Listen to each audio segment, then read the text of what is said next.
Hi guys, and welcome back to my channel. This is Allegro. Thank you so much for showing this platform so much love, and thank you for the questions that you keep sending my way. Now today I want to answer a question that has been persistent. Like, you guys always ask me this question, and that is, how did I start my business?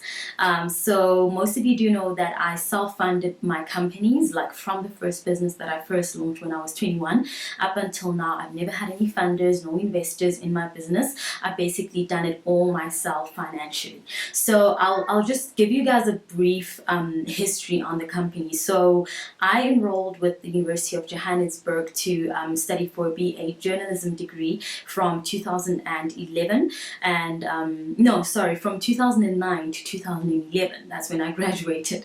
And when I was in my final year, that's when I launched the first company, Allegro Entertainment, which was an entertainment website where we basically highlighted African talent from South African artists, celebrities.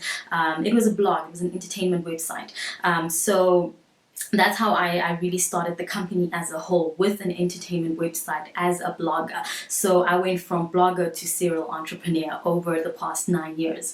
And a lot of you always ask me, like, how much did I need, or how much did it take for me to, start the business? And I really started the company with 7,000 Rand, and when you are 21, you don't really have 7,000 Rand just lying around. I don't have 7,000 Rand just lying around. So what I did is I called them odd jobs, because at the time I didn't really want to do them, but I had to focus on the bigger vision, which was launching my company.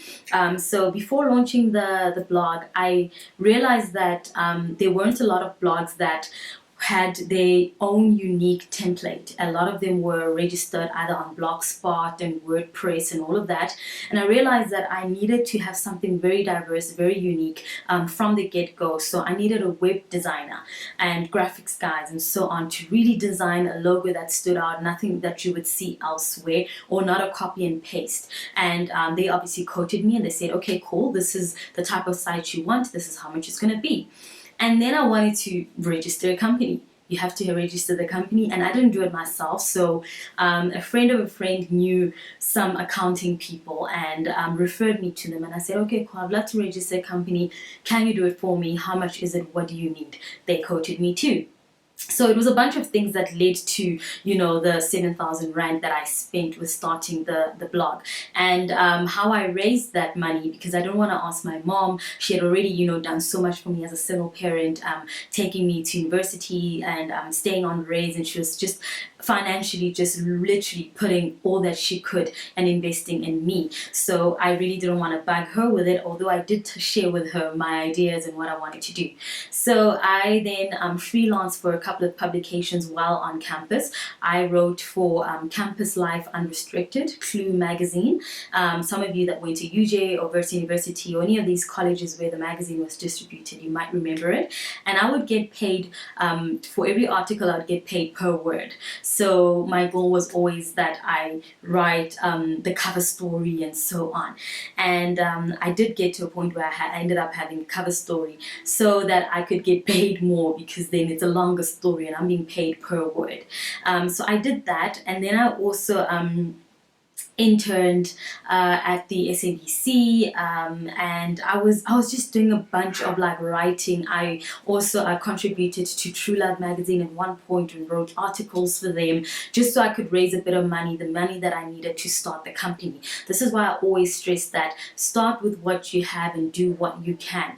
Don't sit at home and have a business idea and say, well, I don't have the money, or whatever the case may be in your situation. Don't look at the negatives, just figure something out. I was a student and I realized that, okay, these people are quoting me a total of 7,000 Rand. I need that money to really get the site that I want and start my business. And I believed in it hard enough that I went all out and I freelanced just to raise some capital.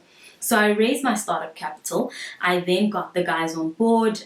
They started designing my website. I loved it. And in October 2011, I then launched Allegro Entertainment, which is the first entity for my business. I ran the blog even after university. I graduated at the end of 2011. I left UJ. I got a 2-bedroom apartment in Johannesburg, in Melville to be exact. And I was a blogger, imagine a blogger with degrees. So I just literally was like, okay, I'm gonna give this a year, pretty much 12 months. And I asked my mom that, give me 12 months. If this does not work out, I will go find a job.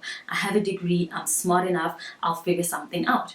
And she was like, okay, so I'm gonna pay for your rent, I'm gonna give you money, allowance for groceries and traveling and all of that, and let's see what this blogging business of yours is about. And she believed in me and even my family, and they supported, even at times when they didn't understand the vision, when I tried to explain to them what I was trying to build and they didn't quite get it, but they were like, you know what, we got you, so I'm very, very grateful for that.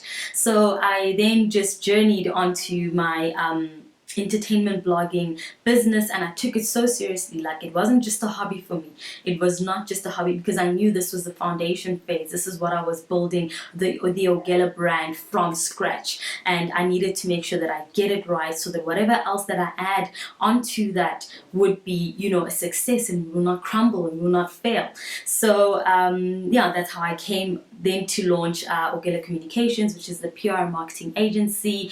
That was followed by Ogela Helping Hands, a charity foundation, and Ogela Properties, Ogela Foods, Ogela Events, and that has led to us being here 9 years later. So I started with 7,000 Rand. You have absolutely no excuse. Absolutely no excuse. I don't care what type of situation you're in. You might be in poverty. So many inspiring people that I know grew up in poverty, grew up with absolutely nothing to their name, and they made something out of that. They made sure that they just come out on top, and they do the best that they can in the situation, in the circumstances that they were in. So it's never really an excuse, and I know that circumstances are different and it will be harder for some than it is for others, but that should not be an excuse for you to not reach out for your dreams and your goals, and just step out, and take that leap of faith. I mean, how crazy is it that a 21-year-old Allegro took a leap of faith to invest in her own company, in something that she believed in so much, even when people were trying to discredit her or try and mock her or make fun of me on social media about it. People telling me that I'm too young and inexperienced to start a media company, let alone just have a group company as a whole. I have no funding, but I didn't listen to all those people, and I still forged ahead. I made sure that I stay well connected with the right people in the industry, that I learned from people even when I was learning from afar.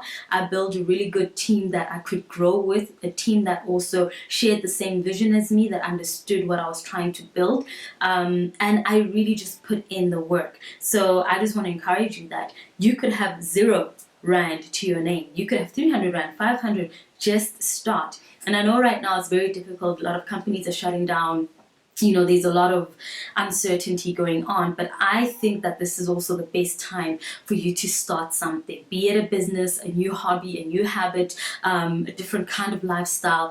It's a new era for us to start something new, something different, something you've always wanted to do. Just take a leap of faith. If you're not going to start it now, when are you going to do it? We know that the situation has got everybody worked up, everybody's in panic mode, but I did stress on my previous video that don't make any rash decisions. If anything, think things through, plan ahead, look at your current situation, what you need to change, and start changing those things bit by bit. Don't panic and put yourself in a situation where you're going to be making rash decisions and make mistakes, and then come back a year or a couple of months later and realize that, oh, I acted out of panic, and now I have to clean up this mess before I move forward. So I would really love to encourage you guys to start something, or maybe go back to the drawing board on the current ideas or current businesses that you have. Don't shut down. I don't think that there's a reason for you to just shut down because of the pandemic right now. If anything, pull yourself. You know how a tortoise just goes back into its cocoon, its shell? Go back, and just recenter yourself and think about what you really want to do, and moving forward, what you're going to be doing differently. And there's a lot of opportunities around. I feel like there's a lot of opportunities that are being presented, and opportunities that are waiting to just be grabbed.